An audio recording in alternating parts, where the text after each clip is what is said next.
আমি ভোরে ঘুম থেকে উঠি, দরজার বাইরে চা গরম করে ছেলের জন্য, বাড়ির আঙ্গিনা ঝাড়ু দিই যেন ছেলে এসে দেখে সব ঠিকঠাক আছে। আমার বাড়ির মহিলারা বলেন, কতদিন হলো ছেলে আসে না? আমি বললাম, এ তো আসবে। ছেলেকে লেখা একটা চিঠি আবার আমি পড়ে দেখলাম। আমি জানি না ছেলেটা পড়েছে কিনা, তবুও আমি আশা রাখলাম, কারণ মায়েরা তো এমনই। আমি সেলাই মেশিন চালাই। আমার দিন শুরু হয় ছেলেকে নিয়ে ভাবতে ভাবতে। রাসেল এখন ব্যস্ত এক কর্পোরেট অফিসে কাজ করে। আমি ফোন দিলেই রাসেল ফোন কেটে দেয়। সহকর্মীরা বলেন, গ্রামের মায়েরা অনেক সময় চাপ দেয়। রাসেল ভাবে আমি শুধু টাকার জন্য তাকে ফোন দেই। আমি যখন শহরে যাই, আমার ছেলে আমাকে এড়িয়ে চলে, কারণ আমার জন্য তাকে যদি লজ্জা পেতে হয়। এমনটাই ছিল আমার ছেলের ভুল ধারণা। সে ভুলে সে আমাকে এড়িয়ে চলে। আমি ছোটবেলা থেকে আমার ছেলের মাথায় হাত বুলিয়ে দিতাম। তখনকার সব কিছু এখন আমার ছেলের কাছে ভালো লাগে না। এখন তার কাছে এটাকে বিরক্ত মনে হয়। ছেলে ভাবে শহরই তার ঘর, গ্রাম শুধু একটা পুরনো গল্প। আমি হাটে গেলে কেউ আর ভালো চোখে দেখে না। লোকেরা ফিসফিস করে, ছেলে বোধহয় আর আসবে না, মাকে ছেড়ে কে এত ব্যস্ত থাকে। এসব কথাগুলো আমার কানেও আসে, তবু মুখে হাসি রাখি আমি বলি, ছেলে বড় অফিসার হয়েছে, তার কাজের অনেক চাপ। কাজের চাপ যখন কমবে সে তখন তার মাকে দেখতে আসবে। যখন আমি এসব কথাগুলো শুনি তখন আসলে আমার ভিতরে খুব কষ্ট হয়, তা আমি কাউকে বুঝতে দেই না। আমি অপেক্ষা করতে ভালোবাসি। রাতে জানালার পাশে চুপচাপ বসে থাকি আমি। পুরনো একটা মোবাইলে ছেলের ছবির দিকে আমি তাকিয়ে থাকি। চোখে আমার জল আসে, কিন্তু হাত দিয়ে মুছে ফেলি। ঘরের এক কোণে ছেলের বইগুলো আমি এখনো সাজিয়ে রেখেছি। আমি বলি, কখনো যদি আমার ছেলে ফিরে আসে সে বইগুলো খুঁজে পাবে। আমার ছেলেকে লেখা চিঠিগুলো আমি একটি বক্সে রাখি।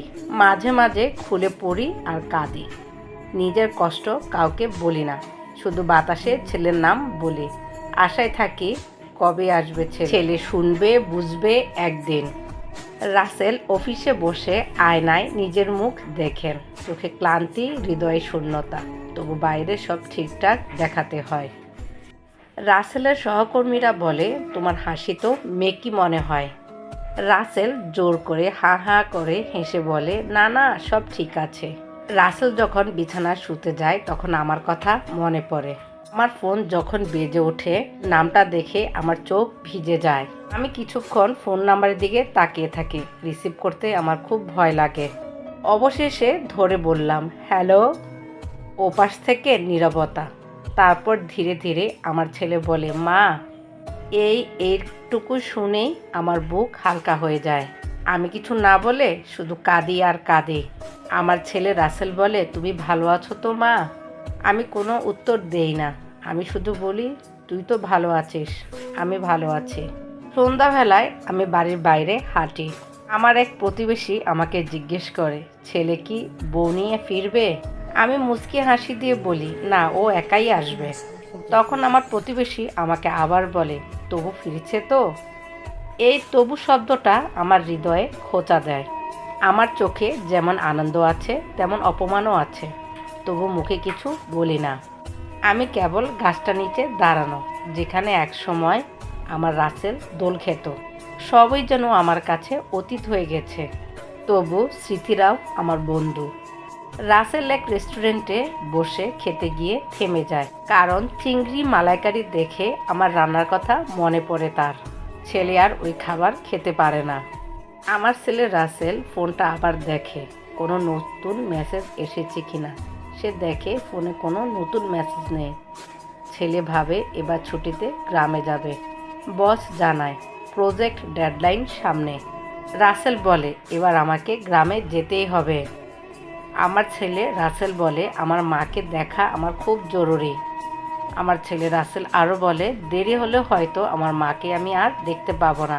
সে জানে কিছু সম্পর্ক অপেক্ষা করতে জানে না। ট্রেনে বসে রাসেল গ্রামের দিকে ফিরছে। রাসেলের চোখে কোনো ঘুম নেই, শুধু মায়ার ছবি। রাসেল ভাবে, আমার কথা, আমি খেয়েছি কিনা, আমি কেমন আছি। টিকিট চেকার এসে রাসেলকে জিজ্ঞেস করে কোথায় যাচ্ছেন। রাসেল বলে বাড়ি যাচ্ছে। এই শব্দটা বলতেই বুকটা আমার ব্যথা করে। অনেক বছর পর এই শব্দের মানেটা রাসেল বোঝে। বাড়ি মানে ইট পাথরের ঘর নয়, বাড়ি মানে মা, ভালোবাসা, নির্ভরতা। রাসেল জানে এ কথাটা বুঝতে তার দেরি হয়েছে, কিন্তু দেরি মানেই শেষ নয়। আমি হঠাৎ শুনতে পাই রাস্তায় এক ছেলের নাম ধরে ডাকা হচ্ছে। আমি দরজায় এসে দেখি সে হলো আমার ছেলে রাসেল। রাসেলকে দেখেই আমার চোখ দুটো ঘোলাটে হয়ে যায়। আমি না হাসতে পারি না কাঁদতে পারি। রাসেল দৌড়ে এসে আমার পায়ে পড়ে। রাসেল বলে, মা আমি খুব দেরি করে ফেলছি। আমি আমার ছেলের মাথায় হাত রাখি আর বলি, তুই তো এলি, এটাই অনেক। আমার ছেলেকে দেখে পাশের মহল্লার লোকেরা অবাক হয়ে তার দিকে তাকিয়ে থাকে। আমার ছেলেকে দেখে তাদের চোখেও জল, কারণ এর দৃশ্য হৃদয় নাড়িয়ে দেয়। আমার আর আমার ছেলের বন্ধন এক আশ্চর্য আলো ছড়ায়। এই আলোয় সমাজের রুক্ষতাও গলে যায়।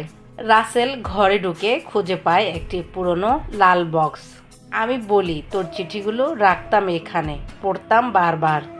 রাসেল বক্স খুলে দেখে ছোট ছোট কাগজে লেখা আমার কথা। রাতে খাওয়ার পর আমার মা আমাকে উঠানে বসায়। আমি বলি, রাসেল ছোটবেলায় দোল খেতে তোর খুব ভালো লাগতো। রাসেল বলে আর হাসে, তুমি তো দোল ঝুলিয়ে দিতে না। আমি বলি, তুই বলতিস আমি না থাকলে কিছুই তোর ভালো লাগে না। এই কথাগুলো মনে করতেই রাসেলের চোখ ভিজে যায়। শৈশবের সব কথা ভুলে গিয়েছিল রাসেল শহরের ভিড়ে। আজ সেই পুরনো গল্পে ফিরে আসে রাসেল। আমি আর রাসেল দুজনেই হাসি কাঁদি, নীরবে স্মৃতির সাথে বসবাস করি। সময়ের সাথে দূরত্ব বাড়লেও মায়ের গল্পে সন্তান চিরকাল শিশুই থাকে। এই মুহূর্তে আমার রাসেল আবার ছোট হয়ে যায়। ঘরের এক কোণে রাখা পুরনো একটা নীল খাতা রাসেল পায়। মা সেখানে রোজকার হিসাব লিখতেন, কতটা চাল, কতটা লোন। তার চোখ আটকে যায় একটা পাতায়, সেখানে লেখা ছিল রাসেলের পরীক্ষা ফি ধার 300 টাকা। রাসেল বুঝতে পারে রাসেলের পড়াশোনার পেছনে তার মায়ের অনেক ত্যাগ। সে বলে, আমার মা নিজের প্রয়োজন বাদ দিয়ে তার ছেলের স্বপ্ন গড়েছে। খাতার পাতাগুলো যেন এক একটা আত্মত্যাগের দলিল। রাসেল ফিসফিস করে বলে, মা এসব জানতাম না আমি বলি, জানলেও আমি করতাম, কারণ তুই আমার জীবন।